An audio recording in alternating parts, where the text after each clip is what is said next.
Hey everyone, tonight we enter history.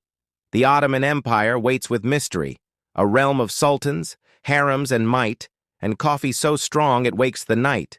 Before we dive, like and subscribe.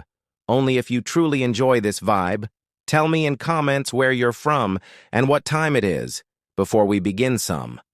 Now dim the lights, feel the calm, turn on a fan, like a soothing psalm. Let's drift together into this story of empire, power, loss, and glory. You open your eyes, disappointment strikes. No marble halls, no golden spikes. Instead, a straw mat, damp and cold. 4 mud walls, a ceiling smoke-stained old. Your goat gnaws clothes, acting like kin. Welcome, my friend. The Ottoman life begins. You think, perhaps, I'll be a janissary. Congratulations. Misery follows, never contrary, taken young through Devshirme's demand. Converted, molded under the Sultan's hand. Prestige sounds sweet, but truth is pain. Kidnapped to serve, property you remain. Your bed is cleaner, your meal more sure. But your drill sergeant alarm is torture born noble. Don't relax in pride. In Ottoman courts, no place to hide. Suspicion blooms, your fortune falls. Silk bowstrings close life's gilded halls. The richer the robe, the shorter the stay. Sleep lightly, friend, it's the Ottoman way.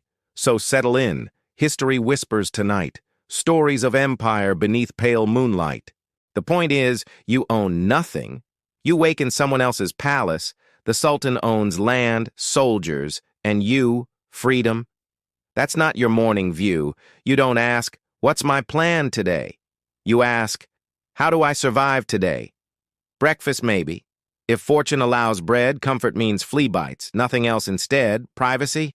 Forget it, not in this age. The state's stability rules every stage. Your happiness ranks below sharpening spears. Your fear is louder than your tears. So there you are. Morning begins. Hungry, itchy, nervous before the Sultan wins. You've been awake for 10 short minutes. Survive long enough. Maybe lunch is in it. Don't hope too high, the day's still grim. The odds of dying remain not slim. You stumble out, stomach growling loud. Breakfast awaits, but not for the proud. Forget eggs, cheese, anything warm or kind. Ottoman breakfast tests body and mind. Peasants get bread, hard and dry. Bread that doubles as a weapon, oh my. Soften it in water, maybe in oil. Most mornings your teeth face brutal toil. Sometimes yogurt, sometimes cheese will appear, but only on feast days each year. In cities, smells float through the air, flatbreads baking, sesame seeds everywhere. Olives glisten in markets, tempting eyes, but no coins? Then hunger replies. The wealthy stroll in Istanbul's feast, the poor just watch, envying the beast. Palace kitchens hold honey, butter, meat, but servants only smell, never eat. You carry trays, sweat dripping down. The Sultan feasts, you just frown. And then, coffee. Oh, blessed delight, strong, bitter black, brewed just right. Tiny cups steaming, aroma divine. The smell alone wakes the dead in time. But coffee is risky, banned on occasion, a sinful stimulant by some proclamation. Imagine prison for a single sip. Your morning boost becomes heretical trip. So choices are stale bread or olives or coffee that may ruin your motives. You wolf down bread, call it rustic charm. Pretend your stomach feels safe and warm. You're not satisfied, just barely alive. That's the highest praise when you survive. Then comes a knock, sharp at the door. Not a neighbor, not a friend for sure. It's the tax collector, Ottoman made, medieval debt enforcer, empire paid. He doesn't smile, he doesn't forgive. He ensures the Sultan continues to live. Taxes in the Ottoman world were constant. Like weather, unavoidable, rarely pleasant. You pay for land, crops, and beasts. The collector feasts while the peasant leasts. If Christian or Jewish, pay the jizya, a congratulations for not converting trivia. Basically a bill for merely existing. No matter the pain, no resisting. If Muslim, don't cheer too loud. You still pay, join the taxed crowd. Grain, goats, dust inside your home. Nothing escapes the empire's comb.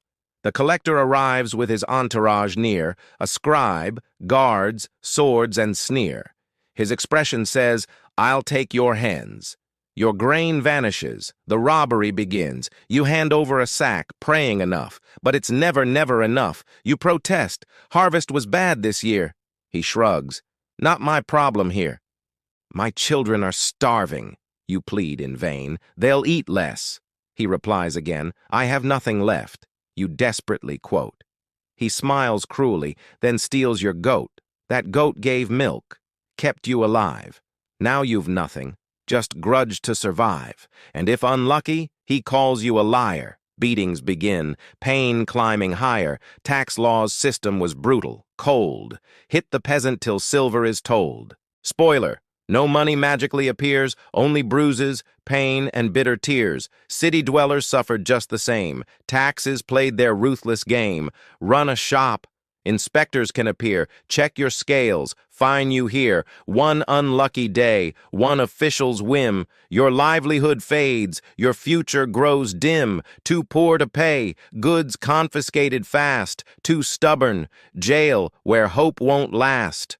By the time the collector is gone, you're broke, barefoot, hunger drags on. You glance at family, smile weakly still. At least the roof remains, you will. The roof leaks, dripping night and day. But hey, small victories, Ottoman way. It's not even noon, yet here. The empire reminds you who's clear. Spoiler. The boss is never you. Survive breakfast, taxes, now round 2. Religion arrives as a service bill, pay or suffer. The choice is nil. The empire was proudly Islamic, bold, yet ruled millions of other souls, Christians, Jews, tolerated but taxed, paper said fair, practice cracked, non-Muslims paid the jizya fine. A protection tax with mafia shine, protection from what? The empire itself. Pay or lose your land and wealth. Think medieval mafia, nod and smile. Nice house. Shame if lost a while. You line up with villagers cold, waiting as scribes record in bold. Muslims shuffle past, grumbling still. Their taxes sting, but yours kill. Your turn comes, you hand the coin, praying the scribe won't misjoin. Spoiler, he does, adds a line. Now your debt is double in time. Neighbors whisper, convert, escape the fee. But conversion isn't fully free. Embrace Islam. Dodge the jizya pain, but grain and field taxes remain. Tomorrow's levy? Invented anew, because the Sultan wants fountains too. Religion shaped more than tax and bread. It defined your status, alive or dead. Muslims gained privileges, court, and right. Testimony mattered.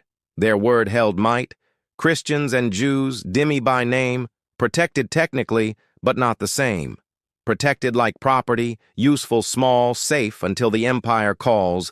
You exist on borrowed grace each day. One wrong move, it slips away.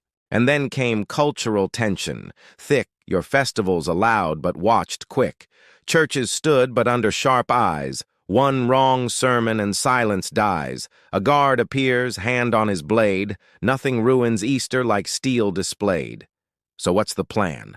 Keep your head, pay your taxes, watch every word said. Faith and finance fused in chains. Survival meant balancing losses and gains.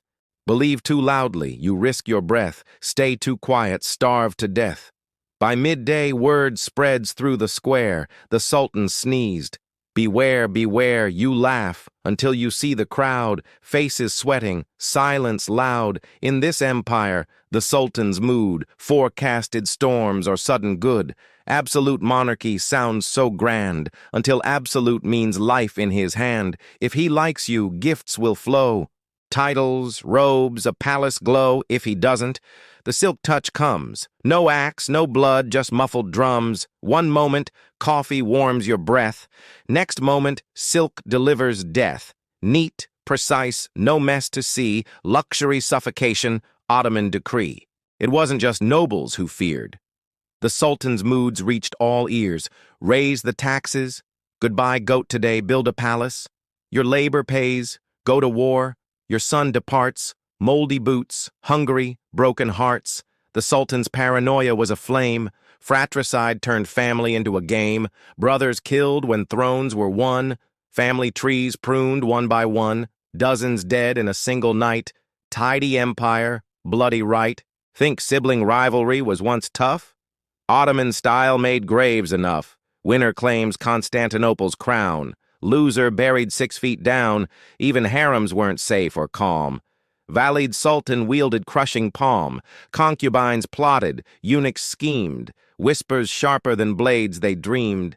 Every scheme returned to one man. The sultan, moody, above the plan, unpredictable, untouchable, feared by all. Your life depended on his call. For common folk, it meant pure dread, survival by luck, not by bread. Maybe he sneezes and festivals rise, maybe he sneezes and viziers die. Hard work won't save your skin, only fortune decides if you win. Pray the sultan's lunch sits well, one upset stomach, empire to hell. You hear drums echo down the street, at first a wedding, joy to meet, maybe lamb, a feast, a song, but no. Your guess is wrong. The drums grow harsh, the banners high. The Janissaries march, iron-eyed nearby. The Janissaries, the Sultan's chosen few, elite soldiers, feared wherever they drew, forget knights with shining noble grace. These men brought terror to every place, born from Devshirme, the child tax, Christian sons taken, no turning back. Officials came, they'd point, they'd claim, your boy is ours. A brutal game, converted, drilled, their ties erased, family gone, new loyalty placed. Years of training, discipline, pain, forged as weapons, not human again, their reputation, enough to kill, a street could empty, silent, still. If Janissaries marched past your door, you hid, you prayed, nothing more glory? Sure. Fine uniforms, steady pay, best weapons money could ever sway, but no wife, no house, no land, just barracks, orders, iron command. Your life belonged to endless fight. March by day, battle by night. If Sultan smiled, you got reward. If not, mutiny soon roared. Yes, mutiny, the watchdogs bit, the empire trembled when they split. From loyal guards to bullies grown, they shook the throne they once had known. One late paycheck, one bad law, and the Janissaries stormed the palace, sultans toppled, treasuries looted, shops burned, markets raided. For you, chaos, boots thunder past, eyes down, mouth shut. Don't look suspicious. They don't need excuses. This isn't a parade. It's a warning. The Sultan's fist had a soundtrack, drums, muskets, men who forgot their mothers' faces and don't care about yours. Marketplace again. Stomach empty, taxes gone, boots still echoing. You whisper, unfair. Congratulations, career suicide. In the Ottoman world, complaining was a crime. Free speech wasn't free, it wasn't even discounted. The Sultan didn't want your thoughts. Not on taxes, not on bread, not on war. He wanted silence, obedience, and maybe your goat. One careless word made you a rebel, or a heretic, or worse, a traitor. And traitors didn't get trials. They got silk bowstrings, 2 palace guards, polite, smiling, a scarf in their hands. How thoughtful you think. Then you realize it's your last accessory. Ottomans prided themselves on tidy exits. No blood, no mess, just quiet removal, like taking out the trash. Even casual talk was a gamble. Gossip in the coffee house? Dangerous. Jokes about the Sultan? Fatal. Complaints about Janissaries? Suicide. Plus interest. The walls had ears. So did the barista. The man pouring your coffee might be paid to pour your secrets. Accuracy didn't matter. Accusation was enough. A jealous neighbor swears you grumbled about bread. A rival merchant insists you mocked the Sultan's turban. Congratulations, you're guilty. Trial if fortune smiles. More often, straight to punishment. And punishment came in flavors. Minor complaint, flogged in the square. Bigger offense, exile, prison. Unlucky, execution, public, preferably messy. Nothing teaches loyalty faster than watching someone else's head roll while you chew stale bread. So, you learn. Mouth shut. Smile wide. Yes, the tax system is very fair. Your tongue lies. Your stomach doesn't. But survival means hypocrisy. After a day of taxes, fear, and pretending sneezes aren't ominous. You seek peace. And peace means one thing: the coffee house. At first, paradise. Roast in the air. Tiny cups passed hand to hand. Backgammon clacks. Poetry debates. Smoke curling. For 5 whole minutes, you think, maybe this empire isn't so bad. Then you speak. Coffee houses weren't just caffeine dens, they were political minefields. The Sultan knew it, which is why sometimes he banned them outright.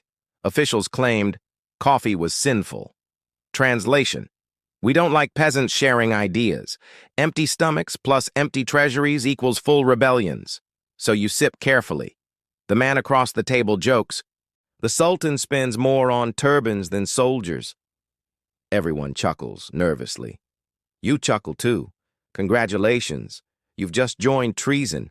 One wrong ear and you're rounded up faster than dice on a backgammon board. And those ears? Everywhere.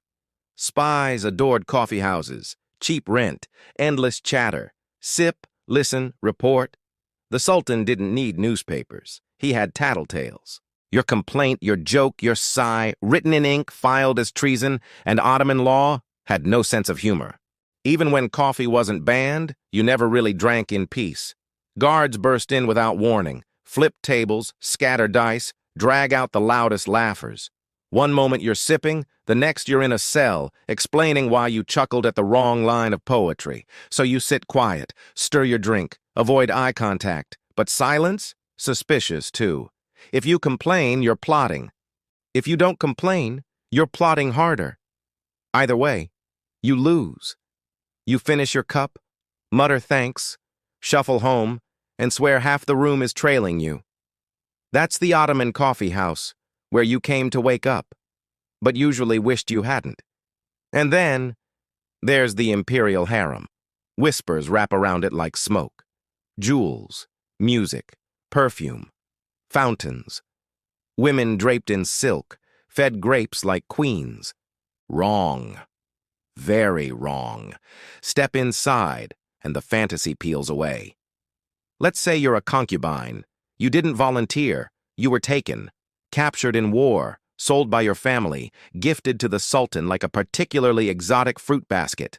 Yes, you wear silk. Yes, the tiles sparkle. But every stitch, every stone, every fountain belongs to the cage. It's luxury with a lock. Your day? Regimented. Lessons in music, embroidery, languages, etiquette. And the most important subject, survival. Because the harem isn't a beauty contest. It's a battlefield. Every rival is a dagger wrapped in silk. Every smile hides strategy. And one mistake can end with poison in your sherbet. If the Sultan notices you, congratulations. Your star rises. Power, influence, maybe even a son. If he doesn't, you vanish into the crowd, swallowed whole by time and velvet curtains. And the politics? Brutal. Every concubine is scheming, whispering in corners, bribing eunuchs, dropping herbs into sherbet that definitely weren't digestive. One wrong step and you don't just lose the Sultan's attention, you lose your pulse. Some unlucky women got retired to distant cloisters. Translation: enjoy embroidery and loneliness until death. Others? Poisoned, strangled, or they simply vanished. History has a way of forgetting women the palace wanted forgotten. At the top of this chessboard sits the Valid Sultan, the Sultan's mother. She doesn't run the harem, she owns it. Think CEO of an empire within an empire.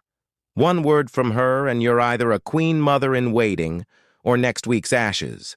Best to stay on her good side. Problem is, she doesn't have one.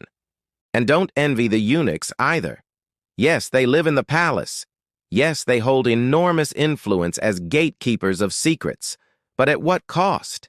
Your life is reduced to guarding women who despise you, serving masters who mistrust you, enforcing rules you wish didn't exist. You're not a man. You're not free. You're a lock on a door. So no, the harem isn't the paradise of paintings and travelogues. It's politics, poison, and paranoia disguised in silk robes. You thought it was glamorous. Turns out it's just survival, only with better furniture. After watching the harem devour itself, you think, maybe politics is safer. Maybe I'll be a vizier. Fancy robes, big turban, important decisions, easy money. Spoiler. You won't last 5 minutes. The Ottoman bureaucracy is a beast, a labyrinth of scribes, ministers, judges, and advisors. On the outside, it looks like order. Rows of men dipping pens into ink, stamping scrolls, nodding gravely. On the inside, it's a minefield. One wrong word, one bad suggestion, one unlucky joke. And you're not promoted. You're quietly removed from the meeting with a silk bowstring. Let's say you enter the Imperial Council. You sit across from the Grand Vizier. Everyone whispers he holds immense power, but second most powerful means first replaceable. Grand Viziers were strangled with shocking frequency. It was basically part of the job. You could climb for 20 long years, only to end with a bowstring, not a medal, not applause, just silence. And don't think safety keeps you alive. If the Sultan asks about Hungary, you cannot say, maybe wait, sire. One wrong word ends more than careers. It ends pulses, futures, and entire families. So you smile and agree politely. Brilliant idea, Your Majesty, you say, while secretly drafting your final will. If it fails, blame falls on you. If it succeeds, credit goes elsewhere. Even paperwork is lethal in the empire. Forget one shipment of grain, treason, lose a letter from the Sultan, treason, misplaced tax revenue, double treason with flogging. The empire ran on taxes, not mercy. If numbers failed, so did your lifespan. Then comes the endless scheming and whispers. Every rival official wants your seat. Bribes, accusations, daggers without hilts everywhere. Everyone is corrupt. But timing decides guilt. Corruption is legal until it isn't. So yes, maybe you still dream, but reality is worse than farming. Farmers only fear famine and storms. Bureaucrats fear famine, strangulation, and false treason. 1 week in bureaucracy, you're broken. You beg for goats and crumbly bread. At least goats don't stab your back, so you flee politics for farming, simple, honest work. Not even close. In the Ottoman Empire, farming meant suffering. You rise before dawn, body already aching. The fields don't belong to you. They belong to Sultan or Sipahi. Tenants were free labor disguised as citizens. Your day is sweat, mud, and pain. Wooden plows snap more than they work. You pray for rain while sowing seeds. You harvest under a blistering sun. Your skin burns, cracks, becomes leathered armor. Finally, you think your family will eat, and then arrives the taxman. So what do you think? Would you survive Ottoman life yourself? Drop your answer in the comments. Like the video if you agree. Subscribe for more nights of brutal history, and let's keep surviving together here. He takes the first share. Always. The landlord takes the second share. The army might seize the third. By your turn, scraps remain barely edible. You're lucky with barley and onions. A sack of grain, shriveled roots. That's survival, if you can call it. And heaven forbid a harvest fails. Drought, locusts, flood, taxes don't shrink. The Sultan still demands the same. You hand over food, not excuses. Your children survive on boiled weeds. You pray weeds last through winter. If desperate, you steal at night. From your own field, your own labor. Ironically, food that was always yours. Farm life isn't peace, not remotely. Armies march through, trampling precious crops. Mud replaces wheat, despair replaces hope. Bandits raid villages for leftover scraps. Every summer, disease sweeps through households. Your workforce thins. Your fields fall silent, and you can't complain to anyone. HR is a mounted soldier laughing. Your misery is their daily amusement. By winter, you ration moldy bread. You pray spring arrives before starvation. Children gnaw on wood in desperation. If somehow you reach next harvest, congratulations. You repeat the suffering again. Farming is simple. It breaks you. It steals food and drains your soul. It leaves energy only for regret. So maybe you dream of the army. Soldiers get food, pay, and respect? Wrong. Ottoman service means endless misery. Marching never stops. Suffering never pauses. Pay arrives late or never arrives. You're handed a musket or spear. That depends on how valuable you are.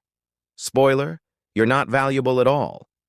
Your boots are thin, leather useless. They disintegrate by the first march. By day 3, feet resemble boiled meat. By day 10, you beg for amputation. The marches never end, not ever. The empire stretches from Hungary to Arabia. You're expected to cross continents easily. Rain? Keep walking. Snow? Keep walking. Desert heat melting eyeballs? Keep walking. Collapse, and nobody carries your body. You become scenery for unlucky recruits. And the food? Don't expect comfort. Stale bread, hard enough as weapons. A handful of dried chickpeas, maybe. Soup thin, tasting like boiled socks. Meat? Only if not already sold. Spoiler, it's always sold by quartermasters.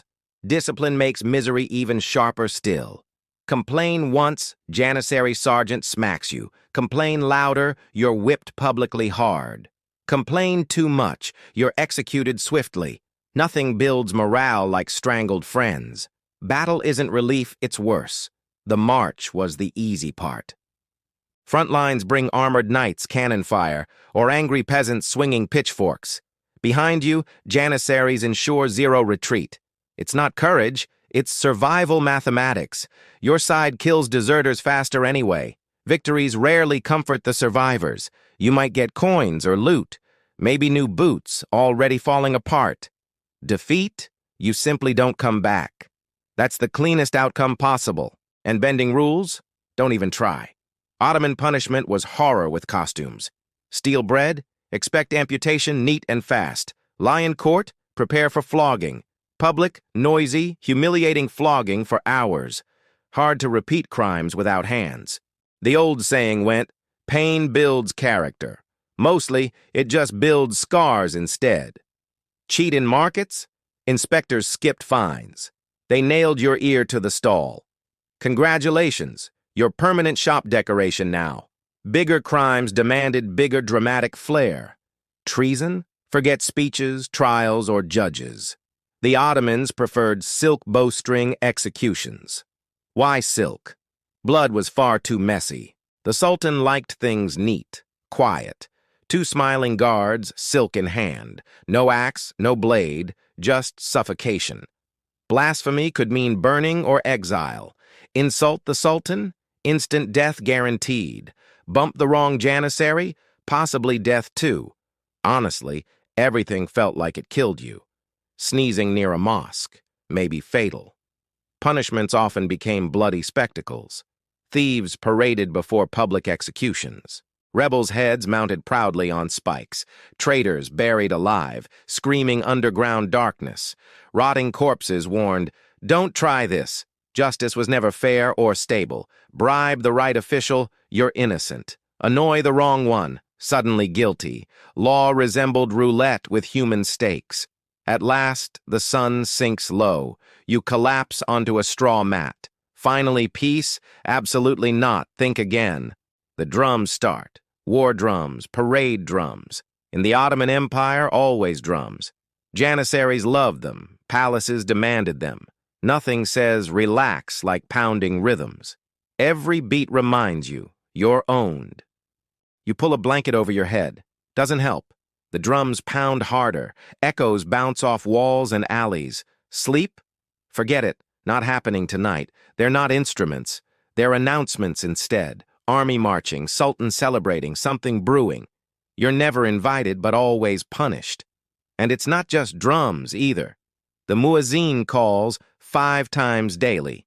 Markets roar, merchants haggle, goats complain. Cities lived loud, but never silent. Escaped a countryside? Wrong again, hopeless. Wolves howl, soldiers march, collectors ride. Silence only comes with hunger's growl. You toss, turn, nerves stretched thin. Every creak sounds like palace guards. Every drumbeat feels like execution orders. Festival, war, sneeze, you can't tell. By morning, your eyes burn red. Your back screams, your stomach empties. Your thoughts race faster than drums. Sleep wasn't rest, it was combat. The sun rises, drums strike again. Congratulations, you survived a single day. Except you didn't, not really, no, because the cycle always restarts tomorrow. The tax collector could knock any time, demanding a chicken you don't even own. Complain, and a neighbor reports treason. Step into a coffee house for comfort. One wrong laugh brands you blasphemer. Dream of bureaucracy? Forget it fast. One miswritten word, silk, finds your neck. Even farming, the safe profession, is legalized starvation dressed as labor. The army? Worse by far. Endless marches, rotten boots, stale bread. Maybe a heroic death in Hungary, if hunger or plague don't win first. And if not, a sultan's sneeze decides your holiday or your execution. The harem? Not a dream. It's a nightmare with better wallpaper. And sleep? Don't bother chasing it. Prayers, drums, soldiers, gossip, hunger. Rest is a fantasy you'll never touch. By now, the truth is clear. The Ottoman Empire wasn't built for you. It was built for the Sultan, the soldiers, and the scribes who squeezed you until nothing remained. You're not a citizen. You're a resource. A tired, underfed, paranoid resource. Morning light creeps through cracked shutters. Another day begins. Bread, taxes, fear. You barely survived this one. You won't survive the next. Glorious palaces, mighty armies, golden ages? That's for the history books. You? You're the footnote peasant, exhausted, invisible, forgotten. But speaking of palaces, step into a medieval castle. You'll see grandeur, tapestries, towers, soldiers. But here's the practical question. Where did everyone actually go? To the toilet. For nobles, the answer was the garderobe. A private chamber jutting over the walls, dropping straight into the moat below. To medieval minds, this was convenience. To modern minds, a very bad idea. A garderobe wasn't a modern toilet. It was a hole in stone or wood, dropping waste straight into a moat, a pit, or, if luck was bad, onto unsuspecting invaders below. Yes, castles occasionally weaponized toilets. An enemy scaling the walls might get a very unchivalrous surprise from above. Inside, the garderobe was no paradise. Narrow, cold, and drafty, with foul air creeping up the chute. The name garderobe literally meant guarding clothes. Cloaks hung there, supposedly fumigated by stench. Fleas and moths were thought to hate it. Practical? Maybe. Pleasant? Definitely not. The smell was constant, inescapable, overwhelming. Waste gathered below, turning moats into cesspits. During sieges, odors grew unbearable, disease spreading faster than enemy arrows. Imagine knights strapping on armor while gagging against the reek rising from their own castle walls. Still, compared to peasants outside, squatting in fields or crowded pits, the garderobe was luxury. A throne of stone over filth, proof that in medieval life, even comfort was relative. For nobles, the garderobe meant privilege. Private, sturdy, carved into stone walls. Luxury with a smell and draft. Comfort came with filth every time. Function mattered more than real comfort. Waste simply dropped out of sight, out of mind, until the moat began bubbling. Peasants faced communal privies instead. Privacy was rare, group activity common. Benches with holes lined in rows. A dozen people could sit together. Conversation wasn't optional, it was expected. Medieval social networking at its worst. The logic was grim yet practical. Towns lacked space for private pits. Authorities and monasteries built shared facilities. Monks even designed stone-lined latrines. Waste drained into channels with water. Smart on paper, deadly in practice. Imagine dozens using the pit daily. No cleaning, only piling and seepage. Overflowed filth ran through busy streets. Heavy rains spread waste into rivers. Wells carried the stench to homes. Every storm delivered sewage like clockwork. People drank it. Sickness always followed. Dysentery, cholera, fevers, endless pain. A bad privy wasn't just disgusting. It was dangerous. It was deadly. History shows comfort hides ugly truths. Want more grim medieval realities? Subscribe, join us for darker tales weekly. For many townsfolk, privies were progress. The alternative was far, far worse. Waste-filled alleys, gutters, and corners, chamber pots rained from windows above. At least privies gathered filth together. One pit was better than everywhere. Wealthier cities tried crude waste systems. Gong farmers shoveled pits at night. Lanterns lit their filthy, dangerous task. They hauled barrels beyond the city. Buried waste far from the walls, thankless work, but utterly essential. Despite hazards, privies had social sides. Gossip flowed as freely as filth. Neighbors shared news, jokes, and complaints. Privacy belonged only to the elite. For everyone else, even toilets socialized. Guardrobes in castles, privies in towns, different designs, same filthy reality. Streets became the final destination. Sanitation was patchy, inconsistent, unreliable. Chamber pots dumped out each morning. Shouts of "Gardez l'eau" echoed above. Few listened. Fewer dodged in time. Streets filled with rancid, reeking mixtures, human waste mixed with animal manure, food scraps, rubbish, and endless decay. Some towns built stone channels outward. Most relied on open sewers instead. Medieval streets weren't clean, they were dangerous, a daily gamble with filth and disease.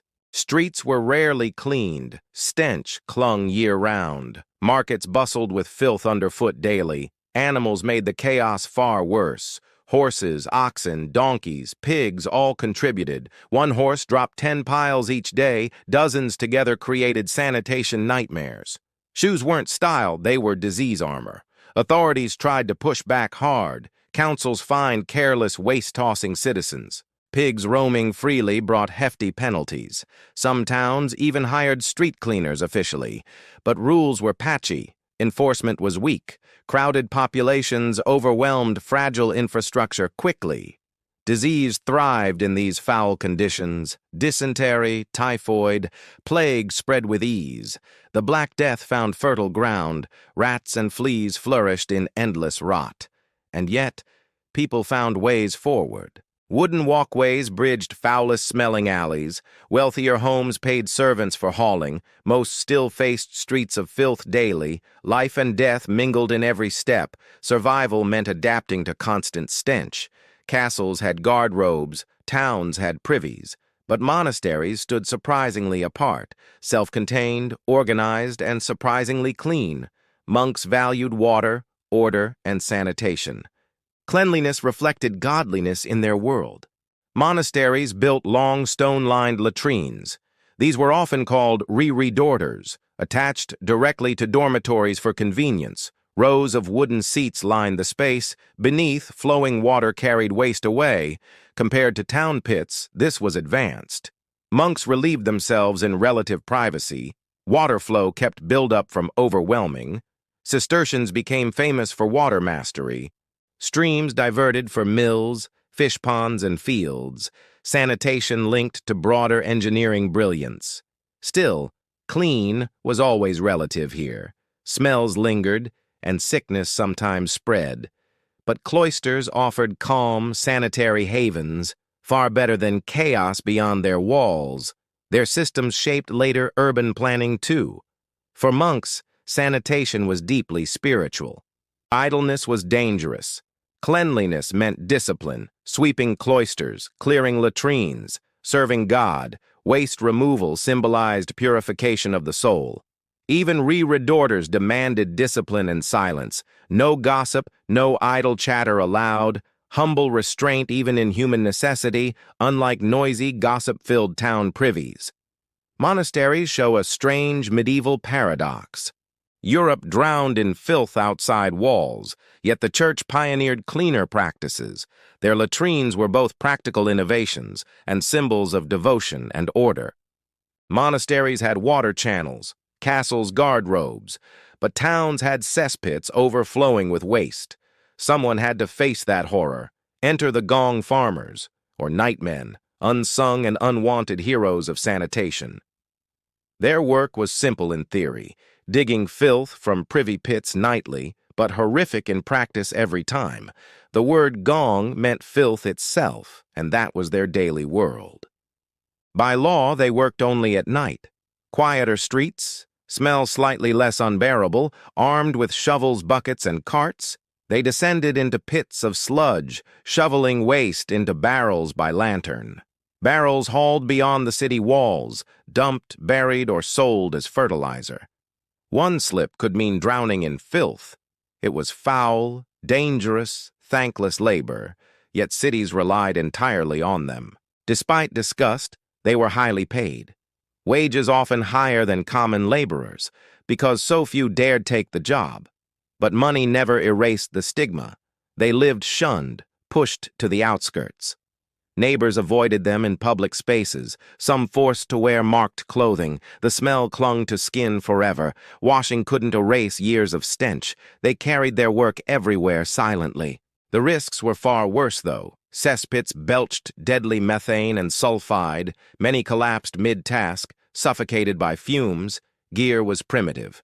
No real protection. Disease and exhaustion finished the survivors slowly. And yet, society couldn't live without them. Without gong farmers, towns drowned in waste. They were shadows of sanitation's foundation, guardians of cleanliness no one respected. Medieval life depended on their filth. Cities fined people for tossing chamber pots. But without gong farmers, pits overflowed quickly. Health disasters followed in every neighborhood. Nightmen kept urban life barely possible, though no one thanked them at all. Despised yet indispensable, they lived in shadows, doing work society refused to acknowledge. Yet everyone relied on their labor. Medieval sanitation was built on hands willing to dig society's muck. It may sound absurd to us, but toilets once played roles in warfare. Castles weren't only fortresses, but homes. And yes, castles had guard-robes inside, latrines cut into thick stone walls. For defenders, they carried unintentional advantages. Waste dropped straight into the moats below. Attackers scaling walls risked foul showers. More than arrows rained down that day. Sometimes chamber pots doubled as weapons. Chroniclers joked of pots dumped deliberately, filth turned into crude psychological warfare. Nothing demoralized soldiers like sewage showers. Imagine charging a wall, dripping disgust, before even facing arrows or steel. But guard robes were double-edged swords, cutting chutes through walls weakened defenses. Siege engineers noticed every vulnerable opening. What carried filth could carry invaders. Toilets became both defense and danger. Some attackers saw guard robes as secret doors. The chute below wide enough for men. Waste passages became unexpected invasion routes. Castles fell not by siege but sewage. In 1204, Chateau Gaillard proved the point. Invaders squeezed through a guard-robe chute, bypassed walls and breached the fortress inside. A toilet became the downfall of kings. Architects quickly learned from these disasters. Some guard-robes dropped directly into deep moats. Others angled downward, slick, sharp, and deadly. Still, latrines remained suspicious weak points. Defenders kept wary eyes on toilets. Even relieving oneself carried military anxiety. A castle was never only a fortress. It was a full city under walls. Cooking, sleeping, praying, even toileting inside defenses.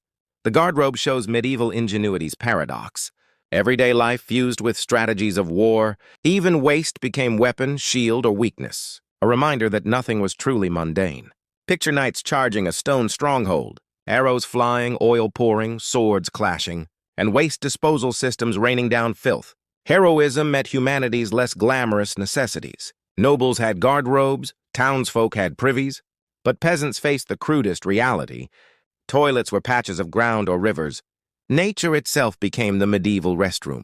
Fields often doubled as open-air latrines, squat, relieve, return to farm work. Sometimes waste was left for fertilizer, human soil seen as part of farming, though disease often followed untreated waste. With little science, peasants saw it practical. Livestock manure already enriched their crops, so human waste seemed part of life. Filth became food, and food became filth. Human waste wasn't viewed much differently. Rivers and streams became natural toilets, quick, easy, and endlessly flowing away.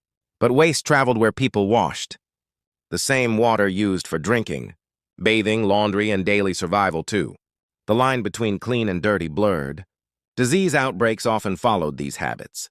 Makeshift latrines appeared in some villages. A shallow pit dug, then covered, but this needed space and effort. Not every peasant had either resource, so most relieved themselves outdoors daily. Fields, paths, or riverbanks became restrooms. Privacy was rare, practically non-existent. Toileting was public, communal, and ordinary. Humor softened the filth of necessity.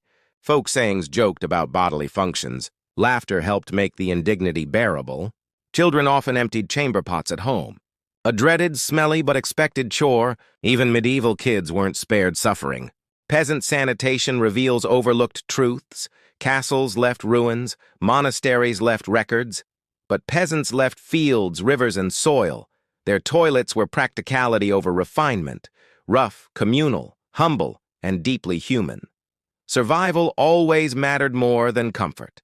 Medieval toilets weren't just about convenience. They shaped ideas of health and disease, linking waste, water, and everyday survival. A reminder that filth defined medieval life. Medieval medicine revolved around four humors: blood, phlegm, yellow bile, black bile. Illness meant imbalance within these fluids, and waste leaving the body signaled health. Excrement was studied, feared, and interpreted. Doctors examined urine, feces, even odors. Uroscopy, urine study, became a respected field.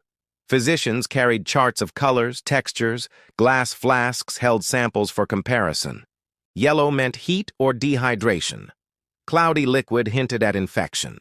The toilet became a diagnostic stage, yet superstition thrived beside science. People feared disease spread through smells, the miasma theory of bad air. Privies and cesspits reeked of corruption, blamed for plague, fevers, and death. Communities burned herbs to mask odors or carried flowers against foul breath. Some beliefs turned darker, spiritual, fearful. Demons were said to lurk in latrines, waiting to strike the distracted or weak. Folktales warned children not to linger. Witches, too, could curse with waste, using hair, urine, or dung in spells. In monasteries, even toilets gained reverence. Relieving oneself touched both body and soul. Villagers whispered blessings before squatting outside, especially at night, warding off spirits. The toilet was necessity and danger, a site of health, magic, and fear. Waste revealed human fragility and dependence. It carried life, disease, and superstition. Even the ordinary act of relief spoke of God, demons, and nature's balance. Medieval medicine revolved around four humors: blood, phlegm, yellow bile, black bile. Illness meant imbalance within these fluids, and waste, leaving the body, signaled health. Excrement was studied, feared, and interpreted. Doctors examined urine, feces, even odors. Uroscopy, urine study, became a respected field. Physicians carried charts of colors, textures. Glass flasks held samples for comparison. Yellow meant heat or dehydration. Cloudy liquid hinted at infection. The toilet became a diagnostic stage, yet superstition thrived beside science. People feared disease spread through smells, the miasma theory of bad air. Privies and cesspits reeked of corruption, blamed for plague, fevers, and death. Communities burned herbs to mask odors or carried flowers against foul breath. Some beliefs turned darker, spiritual, fearful. Demons were said to lurk in latrines, waiting to strike the distracted or weak. Folktales warned children not to linger. Witches, too, could curse with waste, using hair, urine, or dung in spells. In monasteries, even toilets gained reverence. Relieving oneself touched both body and soul. Villagers whispered blessings before squatting outside, especially at night, warding off spirits. The toilet was necessity and danger, a site of health, magic, and fear. Waste revealed human fragility and dependence. It carried life, disease, and superstition. Even the ordinary act of relief spoke of God, demons, and nature's balance. Looking back, medieval toilets seem laughable. Crude holes, foul smells, no privacy. But sanitation was more than filth. It reflected the limits of their world. For nobles, the guardrobe meant privilege, drafty, cold, yet separate from peasants. A mark of status carved in stone. Monasteries told a different story. Water channels, planned drains, flowing latrines. For monks, cleanliness was spiritual discipline. Order in the body meant order in soul. Cities revealed danger in growth unchecked. Privies overflowed. Cesspits leaked. Streets reeked. Nightmen labored unseen. Disease stalked openly. From dysentery to plague, waste shaped fate. Peasants survived with fields and rivers. No privacy, little comfort, much resilience. Laughter and folk wisdom softened indignity. For them, sanitation was survival only. The legacy is paradoxical, even haunting. Ingenious yet crude, practical yet hazardous. Weapons in war, tools in medicine, and gateways for superstition, demons, and fear.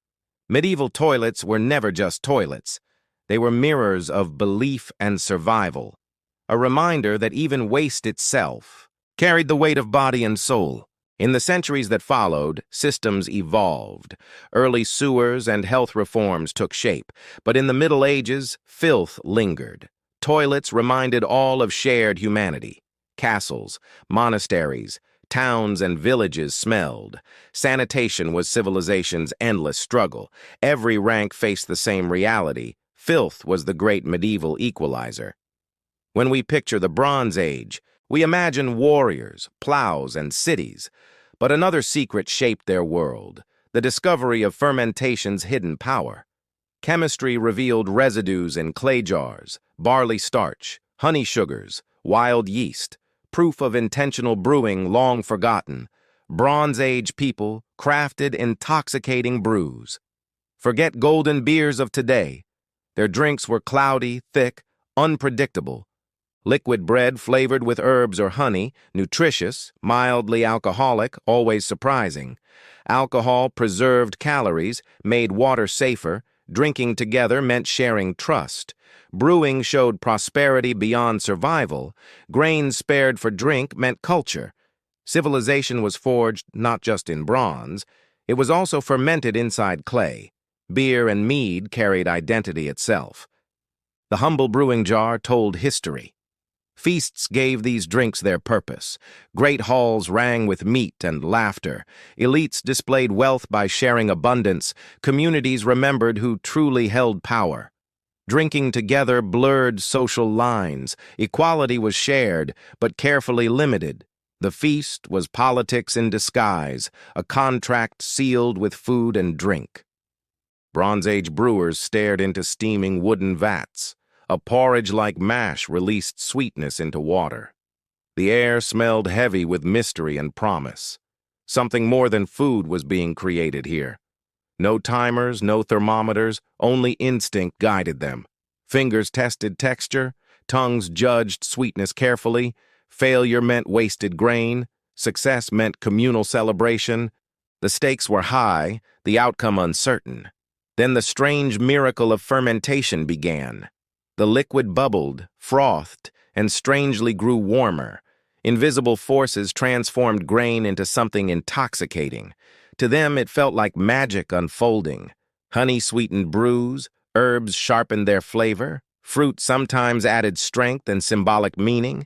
Each addition carried ritual weight and identity. The drink connected them deeply to nature. Stored in clay jars, sealed with reeds, the brews rarely aged, always unstable. But unpredictability became part of their joy. Feasts turned wild with shared excitement. Groups leaned over communal jars with straws. Others dipped ladles into fragrant foaming vessels. Every sip was a bond reaffirmed. Drinking together meant belonging, trust, and unity. These early brews were fragile, fleeting, and vital. Civilization fermented alongside grain and wild yeast. Even today, every glass echoes that discovery, a toast to human resilience and creativity. If you loved this hidden history, like the video and share your thoughts, subscribe for more untold stories of civilization, and join me on tomorrow's journey. Bronze Age people discovered chemistry without knowing science. Crushed grains mixed with hot water formed porridge. Clay vessels or bronze pots held the mash. Sometimes fire-heated stones kept the mixture warm. Sugars dissolved, feeding invisible wild yeast around them. The slurry bubbled mysteriously, frothing with hidden life. What seemed like magic was microbes at work, converting sweetness into alcohol and preservation. Some batches spoiled, others fizzed into liquid gold, honey sweetened brews, herbs gave bitterness or healing, fruits added tangy depth, flavor tied to land. Every jar held season, soil, and skill. The brew was strained, served fresh in jars. Shared straws filtered husks while people drank together. Brewing wasn't consistency, it was communal ritual. Every feast brought new flavor, new joy. Then came the feasting hall, society's grand theater. Timber beams echoed with music, laughter, and firelight. Guests sat in rank around the roaring hearth. The hall's design reflected the power outside. Ceramic vats brimmed with mead and foaming beer. Warriors, farmers, chiefs drank from straws together. For a moment, hierarchy blurred into unity. Intoxication bound them closer than blood or law. Here, brewing became politics, feasting became ritual, and shared food forged identity and belonging. Even the dead carried feasts into afterlife, buried with vessels of beer as prestige. The feasting hall was Bronze Age society's crucible, a place where grain became memory and power, where drink transformed strangers into kin around fire, and culture itself fermented alongside clay jars. If you enjoyed this hidden history, and raise a toast to humanity's beginnings. To understand Bronze Age feasting, look beyond food. The true centerpiece was alcohol, ritual, and power. Slurred words and staggering bodies weren't accidents. Intoxication was the very point of gathering. Fermentation seemed like divine magic to ancient people. Invisible forces transformed grain, honey, and water, a frothing potion that lifted minds and hearts. Drink became a bridge between mortal and divine. Cups were raised to gods and ancestors. Each sip honored the living and the dead. Some believed alcohol thinned the veil between worlds, letting spirits walk beside feasting mortals again. But intoxication wasn't only sacred, it was political. Leaders poured freely to win loyalty and peace. A drunk guest was pliable, grateful, and loyal. To drink the host's beer was allegiance, yet intoxication carried dangers alongside its gifts. Too much drink led to fights and folly. Archaeology reveals weapons scattered with feast debris, proof that celebrations sometimes ended in chaos. Even equality in drink was carefully controlled. Elites claimed the strongest brews, commoners got weaker cups. Power was poured into vessels and divided. Every swallow reinforced who ruled and who obeyed. In the end, intoxication was never simple. It was sacred ritual, political contract, and escape. To drink together was to be bound. For better or worse, unity flowed with alcohol. If you enjoyed this journey into history, and raise a toast to our ancestors. Bronze Age feasts were more than meals. They were theater. At their core, food and drink became sacred offerings. Archaeology reveals bones, jars, and deliberate deposits. Whole animals buried, vessels shattered, liquids poured away. These were not accidents, they were ritual sacrifices. To kill cattle or pigs meant real loss. Cattle gave milk, muscle, and immense social prestige. Sheep gave wool and pigs grew quickly. Slaughtering one showed devotion, generosity, and costly faith. The finest cuts burned for gods or ancestors. The rest was shared among the living. A feast balanced survival with divine obligation. Alcohol also played a powerful sacred role. Libations of beer or mead spilled to earth. The gods always received the first sip. Only after that could humans taste drink. Feasting halls themselves became ritualized sacred spaces, broken cups buried under floors or near hearths, vessels deliberately killed to honor gods. Even graves held feasting gear for the afterlife. Ritual blurred the lines between politics and faith. Leaders mediated between mortals and divine powers. Sacrifice declared strength, unity, and secured the future. Every feast became sacred drama beyond the meal. Today, archaeology is the voice of those feasts. Residue testing uncovers barley starch and honey sugars. Even grape tannins whisper from ancient pottery shards. Fragments speak of celebrations thousands of years ago. If history's whispers intrigue you, support this channel. Together we'll uncover hidden rituals of the ancient past and toast with knowledge to those who came before. These tiny remains prove ancient drinks existed. They fermented grains, sweetened with honey, flavoring with herbs created unique tastes. Some jars reveal blended craft recipes. Feasting sites confirm incredible community gatherings. Vast cooking pits filled with roasted meat, ash layers and bones marked celebration. These weren't dinners, but public spectacles. Oversized vats and communal cups appeared. Alcohol flowed like rivers through feasts. Even in death, drink carried meaning. Graves held ornate cups and cauldrons. These objects declared rank and power. Buried feasting gear meant lifelong authority. Prestige continued into eternal afterlife. Sometimes residue preserved the final sip. The most haunting finds were broken vessels, not discarded trash, but sacred offerings. Closing acts, sealing rituals for gods. Sacrifice concluded feasts with symbolic power. Together, these clues reveal Bronze Age life. Feasts were identity, politics, and memory. They weren't luxuries, they defined communities. Everything converged at the ritual table. When fires dimmed and jars emptied, what remained weren't bones, but traditions. Echoes carried through centuries of culture. Legacies lingered beyond ancient celebrations. Bronze Age feasts proved timeless truths. Alcohol was glue, not mere pleasure. Shared intoxication forged trust and unity, stronger than contracts or spoken oaths. Even today, that legacy still lingers. From pubs to weddings, festivals to toasts, every raised glass repeats the past, a ritual as old as civilization. So next time you sip together, remember you echo ancient traditions. Share this story if you agree. Imagine a world where power came from feasts, beer and roasted meat secured loyalty. Chieftains ruled not with swords, but tables. This was the theater of Bronze Age. Yet loyalty earned through food was fragile. Followers could rebel once bellies grew empty. Banquets had to be endlessly repeated. Power rested on rivers of drink. The defense came through ritual and tradition. Libations were poured, sacrifices made, gods honored, feasting became both a bond and shield. Communities survived through these sacred gatherings. Still, conflict always hid beneath celebration. Not everyone drank from richest cups. Elites claimed best meat and drink. Commoners endured weaker, watered-down brews. Resentment simmered like ale left long. Feasts unified, yet revealed sharp division. One misstep could destroy leaders' prestige. Intoxication sometimes fueled chaos, not unity. Then came the turning point in history. Feasting traditions spread beyond tribal roots.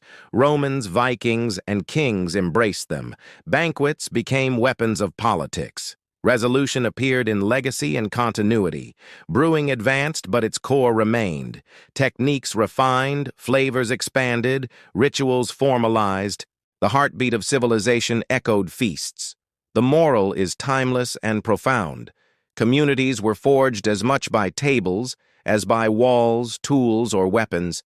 The feast itself shaped civilization's core. Raise your glass and join tradition. Share this story if history excites you. Comment your thoughts on ancient feasting power. Imagine a coastline of jagged rocks and hidden bays, where sleek ships darted out like shadows at sea.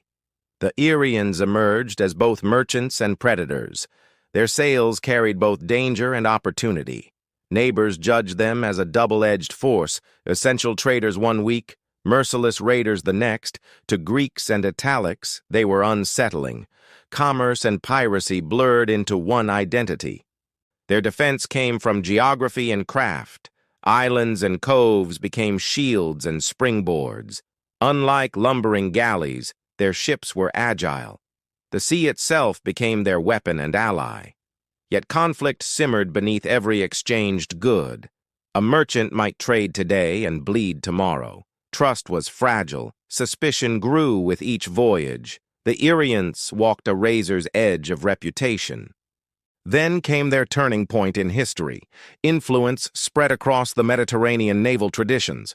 Merchants, raiders, warriors, all roles combined. Their unpredictability became their greatest lasting power. Resolution revealed a people shaped by sea, forged by necessity, hardened by shifting tides, respected and feared, both indispensable and dangerous. Their legend endured beyond their rocky homeland. The moral is sharp and unyielding. Civilization often grows where order meets chaos. The Aryans thrived on balancing both worlds. Their story still ripples through maritime history. Raise a glass to these ancient seafarers. Aryan seafarers swooped down on convoys, stripping cargo before vanishing into islands. Mediterranean traders found them maddeningly unpredictable. One-day partners, the next day predators. For the Aryans, no contradiction existed. Trade and piracy were the same. Raids enriched chiefs as much as deals. Both brought wealth, honor, and loyalty. Piracy often fueled wider commerce itself. Plundered goods blended into distant markets. Strength and danger defined their reputation. Neighbors resented raids, yet needed trade. Greek colonies relied on Aryan goods. Italic cities coveted resources across seas. The Aryans became feared yet tolerated, balancing constantly between ally and enemy. In this balance, they forged identity, not bound by empires or states. They ruled the Adriatic as frontier. Wealth came by coin or blade. Their fame rested on the Lerna, a sleek vessel of northern Iria. Unlike bulky merchant ships of powers, the Lerna prized speed and surprise. Its long, narrow frame cut waters. A shallow draft slipped through channels. It vanished into hidden inlets easily. Pursuers dared not follow its wake. One or two banks of oars. Manned by skilled rowers in rhythm, a square sail carried it afar. In battle, oars gave deadly edge. Unlike Greek triremes demanding vast crews, the Lerna thrived in broken geography, perfect for raids and sudden strikes. It vanished before enemies could respond. Raiders struck at dawn, gone by noon, victims baffled with no retaliation possible. The Lerna embodied Aryan maritime identity, a ship born of necessity, sharpened by geography. History remembers their unpredictable seafaring spirit, survivors of trade, war, and shifting tides. Their story still echoes across Mediterranean waves, reminding us how power thrives on adaptability. The Lerna was swift, a merchant's lifeline. Its speed let traders reach distant harbors. Agility helped cargo move through narrow channels. The ship mirrored Aryan's cunning and dual nature. Commerce and plunder depended on the captain. Its fearsome reputation reached the Roman Empire. Roman commanders saw the Lerna's deadly skill. They adapted its design for their own fleets. By Augustus's time, Roman Lerni patrolled seas, guarding trade routes and suppressing regional pirates. Ironically, this vessel had belonged to pirates. Cunning and adaptability often outmatched sheer force.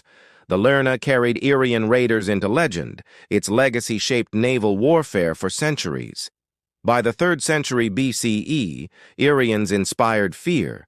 Pirates of the Adriatic controlled trade routes. Some tribes traded peacefully with neighbors. Others organized piracy as profitable enterprises. Raids launched from towns and hidden island coves. Merchants and colonists faced serious, unpredictable danger. Eastern Adriatic geography gave Irians advantage. Countless islands, jagged coasts, hidden shallows helped. Captains memorized every channel, current, and rock. Foreign ships wandered blindly, ambushed, cargo stripped instantly. Crews were ransomed, enslaved, or abandoned. Piracy was strategic, not random banditry. Greek merchants suffered repeated losses at sea. Irians disrupted Mediterranean trade networks regularly. Athens and Corinth had to rethink strategies.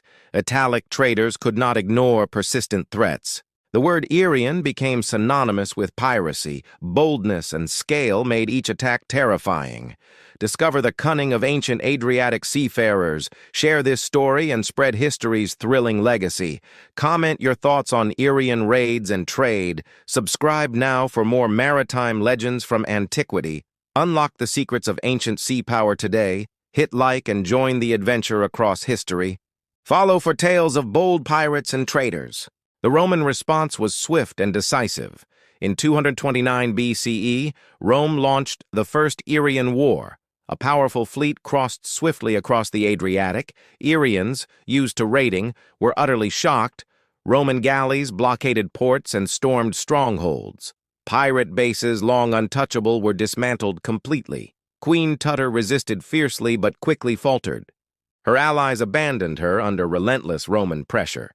By 227 BCE, she accepted harsh Roman terms. Most of her fleet was surrendered without contest. Southern Iria was evacuated and authority acknowledged. Her reign survived only in a fraction of territory. Tutter's defiance left a lasting historical impression. Roman writers called her bold, dangerous, and cunning. For Irians, she became a symbol of independence, a ruler daring to confront the mightiest power. Rome learned control of the Adriatic was vital. This insight shaped naval policy for decades ahead. The Irians may have lost independence and territory, but their Lerna ships influenced Roman naval strategy. Ironically, vessels that once threatened Rome later secured Roman dominance over the Mediterranean seas. Romans were pragmatic and learned from superior technology. They never dismissed clever designs they could adopt. During the wars, Roman commanders observed Irian agility. The Trium galley was clumsy in island-studded waters. 3 banks of oars could not match speed. The Lerna outmaneuvered heavier, traditional Roman vessels. Adopting the Irian design gave Rome clear advantage. The Roman libera mirrored speed and lightness perfectly, long, narrow, shallow-drafted, and maneuverable on seas. A pirate tool became a cornerstone of imperial power. Imagine history shaping itself on waves and wind. History is written by those who adapt and learn. Marvel at how ingenuity turns threats into advantages. Explore more stories where strategy reshapes the world today. Typically manned by 2 banks of oars, the Lerna required fewer crewmen than a trium, yet it could travel faster with greater endurance. In battle, Lerni excelled at reconnaissance and flanking. They also performed swift raids across enemy waters against pirates still using Irian tactics, unmatched. The true test of the Lerna came later. During Rome's civil wars, it proved essential. At Actium in 31 BCE, Octavian commanded them. Lernae outmaneuvered the massive kinkers of Antony. Smaller ships swarmed heavier vessels with ease. Octavian secured victory, paving the Roman Empire. From then, the Lerna became a Roman staple. It served as warship and patrol vessel efficiently. Fleets patrolled the Mediterranean, Black Sea, rivers, Even major rivers like the Danube and Rhine, once a symbol of Aryan piracy, transformed, now emblem of Roman order and naval supremacy. This adoption reveals the paradox of Aryan legacy. Rome crushed independence, yet immortalized Aryan ingenuity. Each Roman liurna carried ghosts of Aryan craftsmanship. Even in defeat, the Aryans shaped naval warfare. To understand Aryans, one must know the sea. Sailing was profession, lifestyle, merchant, and warrior. Along Adriatic coastlines, identity was forged in water. Daily life revolved around boats and open seas. Small fishing craft fed villages and families. Larger vessels enabled both trade and raiding effectively. Ships carried hides, amber, livestock, or stolen amphorae. Chieftains treated sea as marketplace and dangerous battlefield. This dual existence shaped Aryan society deeply. Wealth from raids and trade enriched local elites. Imported Greek and Italian goods displayed their status. Prestige depended on raiding, loyalty, and spoils. Piracy was tradition tied to honor and freedom. Religion reflected their maritime identity and devotion. Aryans worshipped mountains, rivers, storms, and seas. Sailing placed crews under mercy of divine forces. Rituals often accompanied every voyage or raid. Libations were poured before each daring expedition. Sacrifices offered after successful returns at home. Learn from the Aryans. Embrace bold strategy, honor skill, courage, and ingenuity in your life. Raise your sails, and navigate challenges with courage.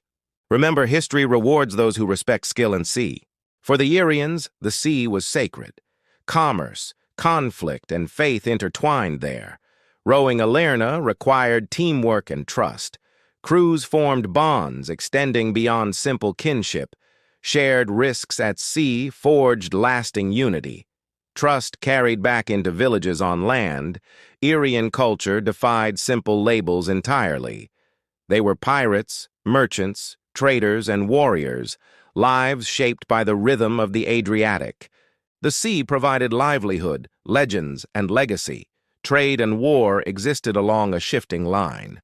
The Adriatic teamed with neighbors and rivals. Italic tribes and Rome rose along western shores.